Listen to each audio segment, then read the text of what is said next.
Yo, what's going on, you guys? It's your boy, the FOOTI, to the Biggie here once again. And as you can see, this video is titled The Rise from the Ashes of the People's Club. Now, when you're talking about the People's Club, there is only one team really you could be talking about, and that is AFC Wimbledon. Now, I was approached by someone asking me to do a video on this. It was actually a very, very close friend of mine, and I thought, why not? It's a team that has come from the ashes of the old Wimbledon to where they are now, which has just been promoted to League One. Wimbledon Football Club in general is a football team that's very, very close to my heart. Obviously, my dad was born in Wimbledon. My dad was a Wimbledon fan. The first football game he took me to was the Old Plough Lane, even though I don't support Wimbledon. I know, guys, sorry, do not crucify me here. But it is still a club to me that is very, very close to my heart, being from Southwest 12 and obviously Wimbledon being from Southwest 19. So, yeah, in my family, you support either two teams. One is the one that I support, or the other one is Wimbledon.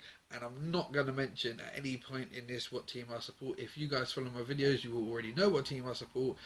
And if you don't and you're a Wimbledon fan seeing this, then I'm sorry, and I'm trying to do my best for you guys on this video. So what I wanted to do is I wanted to start off right from the beginning. Obviously, AFC Wimbledon is a team that got founded in 2002 by the fans. Once the old Wimbledon went out the box, well, they didn't go out the box. They moved to Milton Keynes, and they thought they were clever enough that the fans were going to try to travel 53 miles with them to watch them. What stupidness is that? It was never going to work. And to be honest, I personally look at AFC Wimbledon as the legitimate Wimbledon team. When I think of the old Wimbledon, and I'm going to touch on the old Wimbledon a bit in a minute.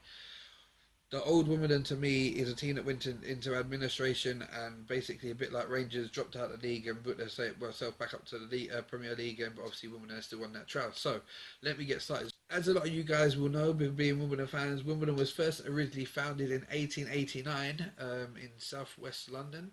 So yeah, it was a long time coming. In 1963, they won their first cup, the Amateur Cup at Wembley of the 1963-64 season, if I've got that correct. If I haven't, please, Wimbledon fans, do not lynch me. In 1980, they first got into the Football League, and within 6 years, in 1980, they worked all the way up to the First Division 1. So obviously, the First Division 1 is now known as the FA Premier League, and you get the kind of just a bit in the idea. So they had a good run as a team, to be honest. Once they hit the top flight, they were there for quite a few number of years. So they originally arrived in the top flight in 1986. Unfortunately, they got relegated in 1999-2000 season from the Premier League after it was formed. Obviously, the old Wimbledon used to play at the beloved Plough Lane, which was in southwest London. In 1998, they won the FA Cup against Liverpool, which was a massive achievement at that time. It was known as the biggest upset in football. Wimbledon winning the FA Cup. It was amazing to see a little club like Wimbledon that had worked their way up from non-league football in 6 years to win the FA Cup. It was just unheard of. And to be honest, and to beat Liverpool, who at the time was, I think it was John Watson on commentary, the crazy gang have beaten the culture club, if you believe that Liverpool is a culture club. So so it was a big, massive achievement. It was Laurie Sanchez with the goal. Wimbledon have brought you a lot of good players over the years, a lot of players that went for a lot of big money. People like John Scholes went to Liverpool. They had a player, Ivan Leonardson, that also went to Liverpool. Dean Holdsworth at one stage was the top scorer in the Premier League before he moved to Bolton for 3.3 million. Vinnie Jones, obviously, Vinnie Jones film Lock, Stock, Two Smoking Barrels and all that, the hard man of football. Obviously, he came through Wimbledon, he left and he went to Leeds. Then from Leeds, he went to Sheffield United. Sheffield United back to Chelsea, and then Chelsea, he went from full circle and went back to Wimbledon. So Vinnie Jones done his rounds and went back to Wimbledon and ended his career with Wimbledon. We also had stars like Warren Barton that came from Maidstone United, ended up in the England team, and I think, if I'm not mistaken, they sold him for about 4 million to Newcastle at the time, when they had the people like Janola, Ferdinand, Alan Shearer and people like that. So yeah, So in 1991, they had to move from their beloved Plough Lane, and they had to move to Selhurst Park, to ground show Crystal Palace, because obviously with everything that happened with Hillsborough in the 90s and the people getting crushed and that, um, football terraces where you could stand up got obliterated basically, and all clubs had to put seats in. Obviously, the old Plough Lane um, didn't have a big enough seat for a big enough stands for seats to be put in. It just wouldn't have done it. It wouldn't have worked. It needed a lot of work done on it, more than the clubs could afford, to be honest. I mean, the one thing about Wimbledon were a team that got a lot of players through from non-league football, made them stars, cashed in on them, and made money, and that's how they survived. I mean, they survived basically on selling on to other clubs. They were basically just a feeder to give these guys a platform at the biggest stage, to get on to bigger and better things like Liverpool and Nigel Winterburn. They had a player called Nigel Winterburn who went on to Arsenal, and and it was just an ongoing thing. Dave Besant went on to Chelsea and played for England, and obviously saved a penalty in the winning FA Cup final. So they were a feeder club. When they first moved to Sellers Park, they were doing all right. Joe Kinnear took over in 1992 or 91 after Peter Wiv. Peter Wiv had quite a poor season after Bobby Gould left, who was their manager when they won the FA Cup. And things were all right under Joe Kinnear, to be honest. So after Joe took over in 1992, they had a great run in the Premier League. They got to the dizzy heights of 6 a couple of times, got to the FA Cup and League Cup semi-finals in one season, I think, which was around about 97, 98, if I'm not mistaken. So yeah, they done well. I mean, they didn't play classy football. They were kind of rough and ready, up and at 'em sort of type. They made you feel uncomfortable as possible. You didn't want to go to Wimbledon at any stage. At Old Plough Lane, they used to deliberately turn off the heating for the away team to come, just to make them uncomfortable as possible. To be honest, so. Joe Kinnear brought you stars like the Efan Okoku, Robbie L, Hans Sagers. You had John the Bash Fashanu there at the time. Um, Obviously, he's like a Wimbledon legend. You had Marcus Gow come through. You had Neil Ardley come through, who is also the AFC Wimbledon manager now and doing a tremendous job at it as well. I just want to add to that. You had the Chrissy Perry's come through, another one who came through the youth system and got sold for big money, Chris Perry. So yeah, Wimbledon had a good run of form. Unfortunately, in the Premier years, if you look at the best goals in the Premier League, a lot of them are against Wimbledon. Obviously, you got the Di Canio scissor kick that gets played over and over at West Ham. They love that stuff down there. And you got the David Beckham halfway line over Neil Sullivan's head. And you got the Tony Yeboah on the chest, onto the knee, hit from 25 yards, hits the top corner, the top extension, bounces down the line, hits top extension again before going in. So they were like, teams did like to score quite a few good goals against them, unfortunately, but they did well. They held their own until the unfortunate day in 1999, March 1999, when Joey had a heart attack, and everything was downhill from there. The season spiraled out of control. They lost pretty much every game after that. Lucky enough, they were already mathematically safe by then. So yeah, unfortunately, that was the start of the downfall. Egil Olsen came in the year after, got relegated from the Premier League, and once that happened, it was over. It was game done. The new owners came in, tried to run it like it was a franchise in America. It didn't happen. They moved them to Milton Keynes, changed the name and all that.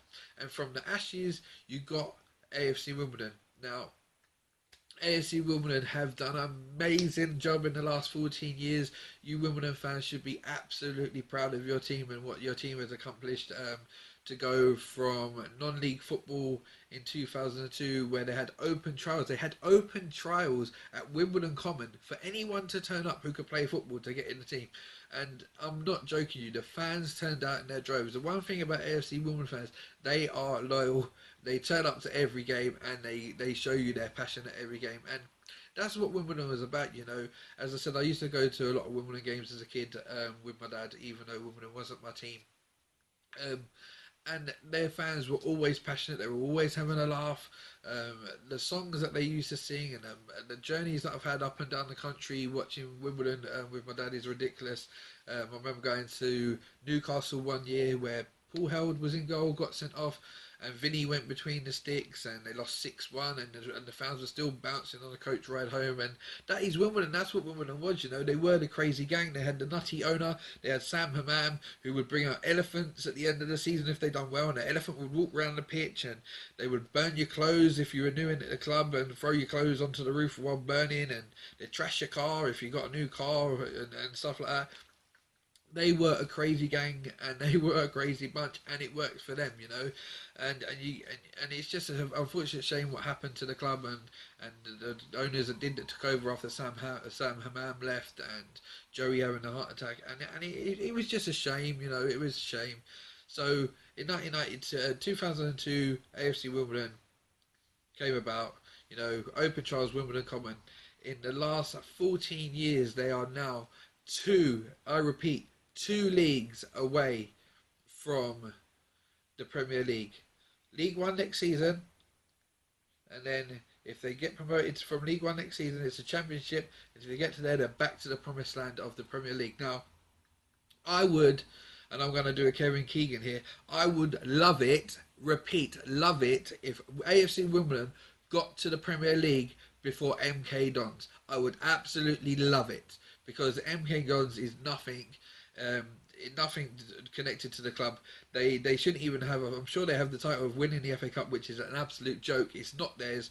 They're a manufactured club, and they shouldn't even be. They should have gone to the bottom like AFC Wimbledon and started from scratch. They should not have been able to just take over the old Wimbledon name and stay in the division they're in, but that's the way it goes. But obviously this weekend just gone, Wimbledon obviously got promoted to the League One, and it's an absolutely a massive achievement.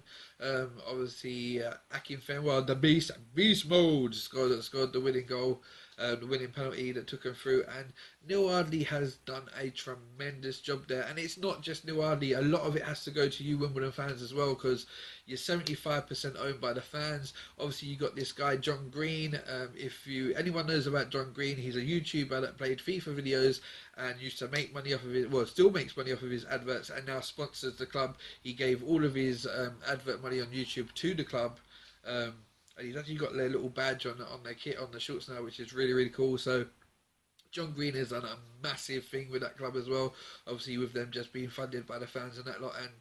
And I just want to touch on one thing about AFC Wimbledon. It is such a great story. I mean, anyone who is a football fan, you have to look at the AFC Wimbledon story to see where they've come from in 14 years to where they are now. It is a massive, massive achievement, and you have done nothing but yourself proud. And you know what, if unfortunately we lost my dad in 2003, and this is another reason why I wanted to do this video, because he never ever got to see your rise to where you are now. And I can tell you now, with a lump in my throat, as you could probably hear, that my dad would be absolutely proud of you guys and what you've achieved. So that was also another big motivation for me when I got asked to do this video, because he would love what you guys are doing, and I love every day, every weekend, looking for your results as well as my own team results. And obviously now I live in Scotland, I've adopted Hibernian as well, and he would be so proud, man. And you, the players, should be so proud of what you've done, and you supporters, because you supporters, you know, you are nutty supporters. Like I've been to many a stadium around it, but there's nothing like Wimbledon supporters. So big up to you Wimbledon supporters, man. You're doing your thing, and you're doing the absolute, you know, it is just such a fantastic story that you guys are doing. So I don't really want to go on for long on this video. Obviously, they had the massive game last year when Liverpool came to town, and they narrowly lost 2-1 to Liverpool. So the story started. They're rolling. They've had it all going their way. They've been funded by Man United, other clubs like that. You know, so a lot of big clubs have put money in Wimbledon. Hopefully, the Mayor of London sorts himself out. Being from Tooting, I'm actually quite disgusted about this, that he has blocked you guys from getting your stadium back at the dog track at Plough Lane. You guys need to be back at home, right? Wimbledon need to be back at Plough Lane. This is where they need to go. The club is funded by the fans. The more, if they go back home, more fans will turn up. They will fill out the 20,000 seat stadium every week. They need to be back at home. They are self-funded. They needed to be back at home. Mr. Khan, sort yourself out. Get AFC Wimbledon back. Stop blocking them. Tell Wandsworth Council to go do one, because Wandsworth Council don't care nothing about themselves, talking about it and put them out of joint with like the supermarket and that lot. Wimbledon are giving you 602 more flats. They're giving you a supermarket. They're giving you a new stadium. Wimbledon fans deserve to be back at Plough Lane. Wimbledon deserve to be back at Plough Lane and deserve to have their home back at Plough Lane. So, Mr. Khan, I hope you can sort yourself out and we can get Wimbledon back at Plough Lane. And you know, you're doing yourselves proud, guys, and you fans. And yeah, I wanted to do this because it's such an amazing story, AFC Wimbledon, and I wanted to touch on this quickly and do this video. You know, obviously I've dedicated this video to my late dad because obviously, as I said, he was a massive fan of you guys. I have also done a little video tribute at the end that I thought you fans might like, memories that I had of Wimbledon from the past and where they are now. So hopefully you guys like that. Yeah, so this was myself, the FOOTI to the Biggie here once again, signing off with another video. So hopefully you like the tribute video that's going to follow this. And Wimbledon fans, if you like my stuff, maybe like, subscribe and all that stuff. If you like wrestling, boxing, a bit of football thrown in, then I'm your man. So yeah, like, subscribe, share, peace, and you Wimbledon fans are rock and roll next year. Bless.